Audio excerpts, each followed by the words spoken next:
বছর ঘুরলেই 2026-এর বিধানসভা নির্বাচন। তার আগে ভাইপো অভিষেকের সঙ্গে কি মমতা বন্দ্যোপাধ্যায়ের দূরত্ব তৈরি হয়ে গেল?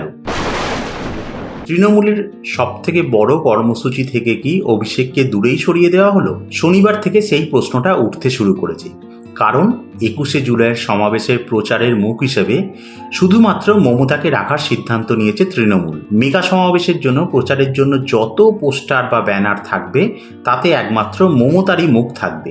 তারপরই প্রশ্ন উঠতে শুরু করে, আগামী বছর বিধানসভা নির্বাচনের আগে কি দলের সংগঠন থেকে অভিষেককে সাইডলাইন করে দিলেন মমতা অভিষেকের মধ্যে কি সংঘাত আবার চরমে? সেই সব জল্পনা উড়িয়ে দিয়েছে তৃণমূল নেতৃত্ব। বরং তৃণমূল সূত্রে খবর, স্বয়ং অভিষেকই বলেছেন যে 21শে জুলাইয়ের প্রচারের মুখ হবেন শুধুই মমতা। কোনো পোস্টার বা ব্যানারে যেন অভিষেকের ছবি না থাকে। কিন্তু হঠাৎ এমন কি হলো যে অভিষেক নিজেই নিজের ছবি রাখতে বারণ করলেন? অতীতে ছবি নিয়ে তৃণমূলে যে বেশ কয়েকবার বিস্তর জলঘোলা হয়েছে, সেটার জন্যই কি এমন সিদ্ধান্ত নিলেন অভিষেক?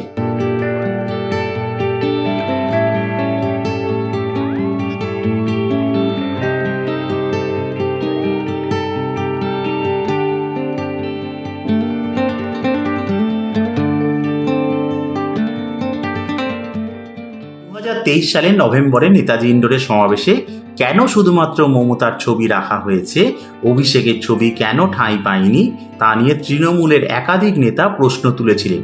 শুধু তাই নয়, 2025 সালের গোড়ার দিকে অভিষেকের দপ্তর থেকে যে ক্যালেন্ডার পাঠানো হয়েছিল তা নিয়েও বিতর্ক হয়েছিল।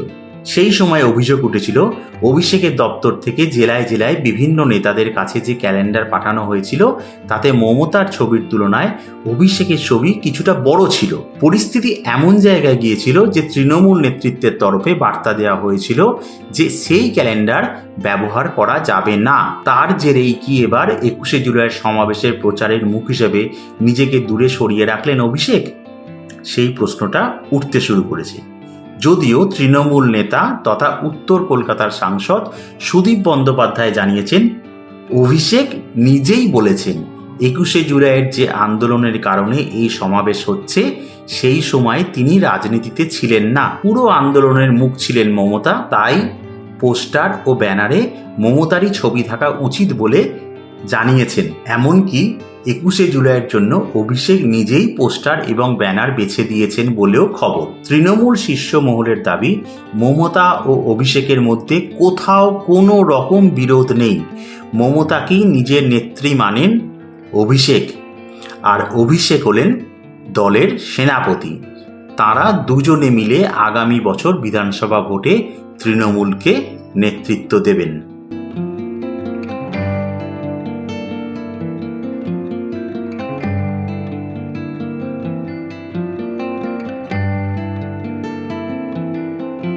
কেমন লাগলো এই ভিডিওটা? ভালো লাগলে অবশ্যই একটা লাইক করতে ভুলবেন না। এরকমই নানা রকমের রোজকার খবর, সেলিব্রিটিদের আপডেট, নানা অজানা কাহিনী থেকে শুরু করে জ্যোতিষশাস্ত্র, এমনকি স্বাস্থ্য সংক্রান্ত টিপস, সবকিছুই আপনারা পাবেন আমাদের এই ইউটিউব চ্যানেল দেশ দ্য সার্চে। আরও এরকমের খবর দেখার জন্য আমাদের ইউটিউব চ্যানেল সাবস্ক্রাইব করতে ভুলবেন না। অবশ্যই বেল বাটনেও ক্লিক করতে ভুলবেন না। দেখা হবে পরবর্তী ভিডিওতে। ভালো থাকুন সবাই। নমস্কার।